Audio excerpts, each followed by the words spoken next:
Kawasan Kabupaten Aceh Barat dan Aceh Jaya direndam banjir akibat hujan deras selama 2 hari. Belasan kecamatan terendam di wilayah tersebut, Selasa 8 November 2016.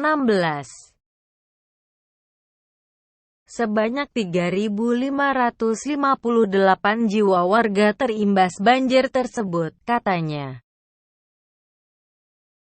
Kepala Badan Penanggulangan Bencana Daerah Aceh Barat, Teuku Syahrluna Polem, mengatakan, sampai Selasa siang 8 November 2016, banjir merendam 40 desa di 9 kecamatan. Kecamatan Merebo, Kecamatan Arongan Lambalek dan Kecamatan Kawai 16, tinggi air bervariasi, antara 50 cm 80 cm. Dia menerangkan, di antara kecamatan tersebut adalah Kecamatan Sungai Mas, Kecamatan Wonoela, Kecamatan Wonoela Barat, Kecamatan Wonoela Timur, Kecamatan Pantai Cermin, Kecamatan Johan Pahlawan.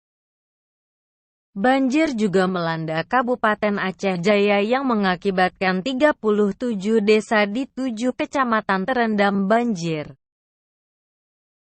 Dari data yang disampaikan oleh BPBD Aceh Jaya, jumlah warga yang terimbas di Aceh Jaya sekitar 12,072 jiwa. Pendataan masih terus dilakukan. Sebelumnya 2 kawasan tersebut juga dilanda banjir akibat hujan deras dan meluapnya air sungai pada pertengahan Oktober 2016 lalu.